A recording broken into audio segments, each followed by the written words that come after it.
Hello. Today I'd like to welcome you to share something about active and passive. Active and passive, if you learn grammatically, it might be very monotonous and a lengthy process. So what I have tried to give you out here is a very simple form where you can actually play and learn. Like as you go on watching this video, please make a note what I have done here. This is a word I have written for you. Must, and it's incomplete. At the end of this video, you will find one sentence in relation to whatever we are learning today. Must ... What is that? At the end of the sentence, that will help you to remember active and passive. So please do not forget this. In my first show, here I am linking you to the word must. Check the keywords here. M-U-S-T. You can remember it. Must. What do these letters indicate? Let's see. From must, main verb in passive is always verb 3. Example, Bina's phone was stolen. So we use verb 3 in passive. Let's never forget it. It's very simple. So from M we remember main verb. Now passive sentences tend to be unclear and lengthy. So U indicates that passive sentences are unclear and lengthy. An example I have shown you. An announcement was made by the principal that notes be reviewed by the students before the exam. This is passive. But to make it direct, to make it concise, okay, we can write the sentence in its active formation this way. The principal announced what? That the students reviewed their notes before the exam. It's finished, complete. The message is very clear and it's not lengthy as we had previously read. So U is finished. Let's come to S. Subject. Subject is acted upon by the verb in a passive sentence. Example, Rajan was taught by Ram. So this indicates that the verb plays a major role here. Auxiliary verb supports the main verb. But here, subject performs the action in active. Subject performs the action in an active sentence. Like Ram taught Raj, finished. It's clear. This is a nutshell process. Active sentences means nutshell process. Crops. S is finished. Let's go to T now. Take the first object to form passive if there are two objects. In a sentence, sometimes we get two objects. Like let's see here. Active. Father bought us some chocolates. Us and chocolates. Passive. What did I say? Take the first object. Let's take this. We were bought some chocolates by father. Passive. But when we choose the second object to form passive, remember we have to use 2 or 4 with the first object. Like let's see here. When we choose the second object to form passive, the sentence becomes this way. Like we are choosing the second object here, chocolates. Some chocolates were bought for us. And see what I have done here? We use 2 or 4 with the first object. And here this is the first object. So, as you can see from here, active sentences are direct, concise, and passive sentences are lengthy in form. So let's try to maintain active sentences as far as possible, though using passive is not totally a mistake. And now let's go into the second part. So when I come into the second part, I have added something like in my first show I told you I'll be writing a sentence out here. I'll be putting up a question here, and that question will indicate the trick to learn active and passive. So my second letter is I. Intransitive verbs. So let's circle this. Have no passive formations. Example, they were going away. You cannot have these intransitive verbs to change it into passive formations. Alright? So this is what you have to learn. Now let me go into the third part. Must I? Alright. Now let's go into the third phase. Must I make? So I think you are noting it till now that I am about to complete a meaningful interrogative sentence. So then it's coming out. Now in the third phase I have make. So let's see what does make denotes to. M-A-K-E, make. From M, modal verbs use be to form passive. Example, food can be cooked by Anu. See the modal verb here? Can. He would be delighted to meet me. They use be here. From A, auxiliary comes before the main verb in a passive sentence. A song was sung. So this is the auxiliary here, helping her by Sunil. So in a passive sentence, let's not forget it.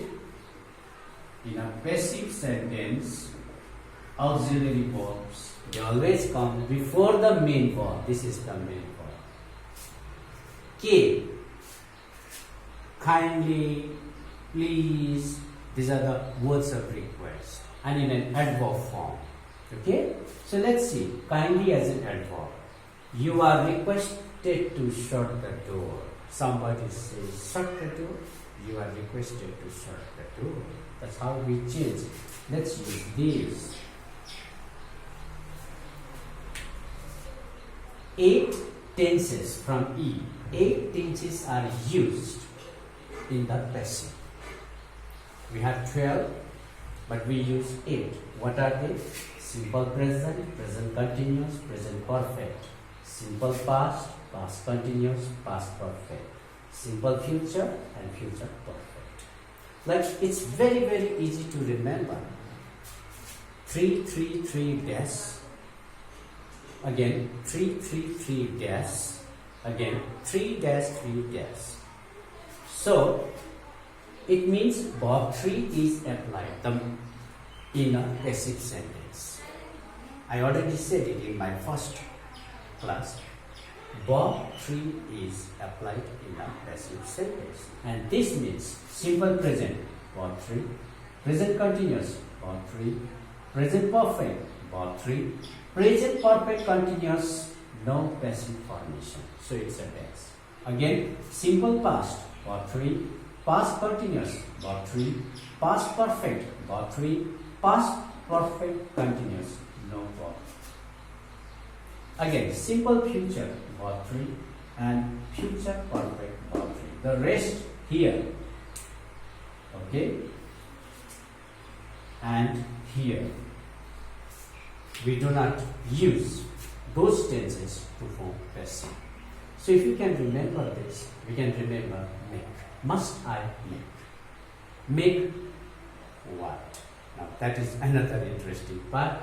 So let's see the next session.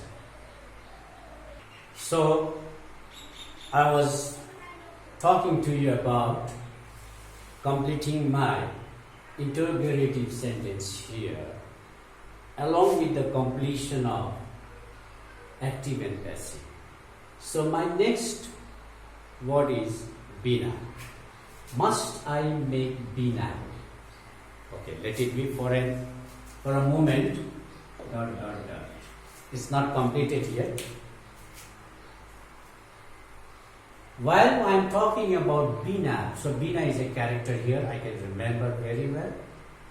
So how has bina helped me with active and passive? Let's see. Being in a sentence, make the sentence passive. So wherever you see the word being in a sentence, it's a passive sentence. For example, I have been talking to you for a while. Finished. Very plain. Imperative sentences, let's divide it into two ways: order, command, or suggestion. When it comes to order or command, use let in its passive structure. For example, bring the file. This is active. Now, because this is an order, bring the file, I have suggested you here to use let. Let the file be brought. But when it comes to suggestion, use should be. Respect your teachers. It's a suggestion. You are guiding somebody. Your teachers should be respected. Okay. Imperative sentences. Now let's go to bina. And nouns do not change in the passive. Example, Nima read the book. The book was read by Nima. It remains the same. Whereas we can change it in this way, like subject is I, it changes to me. Pronoun changes. We, us. You, he, him. She, her. It, they, them. For example, let's see here. The principal called him. He was called by the principal. When it comes to passive, the principal called him, he was called by the principal. So this is how we can learn active and passive. And finally, A remains. Action verbs must be present. When I am talking of action verbs, there are two kinds of verbs: being verbs and doing verbs, mainly. Being verbs is, for example, is. A horse is an animal. Here there is no action word there. It's not an action verb. But if I say Ram killed a rat, the word killed is an action verb. What did Ram do? He killed a rat. So we can change it into passive. For the doing, action verb must be present, means killed is an action verb. So Ram killed a rat. A rat was killed by Ram. But if I say a horse is an animal, of course I have used a verb there, that is being verb. A horse is an animal. Now I cannot say horse is an animal, animal is a horse. No. I cannot say that. That sounds very, very funny. Okay, so let's remember being verb and doing verb. So doing verb is it means an action verb must be present to make a sentence get into its passive form. So finally, I have come to the end of my question. Must I make Bina VP? Let's say VP means vice principal. Once upon a time I had this choice to be made. So must I make Bina VP, vice principal? So what is this V and P? What do they stand for? Let's see. Vague pronouns like somebody, nobody, anybody, someone, no one, people, we, they. These are vague pronouns, means you don't know who they are. You do not know who they are. So these pronouns, they do not take by preposition in the passive. Let's remember this. Somebody is looking after the child. It's active. But who is that person looking after that child? You do not know. So, if you want to turn that into passive, the child is being looked after according to the tense. The child is being looked after, complete, finished. You don't have to say by somebody. Similarly, people speak English all over the world. We don't use by preposition for people also. So, English is spoken all over the world. Finished. Now, we have come to the end of this, and P finally remains here, that is please. In case of word like in the earlier session also I had explained to you, kindly, please, these are the words where you have to use requested to. In case of please, use you are requested to when you change that sentence into passive.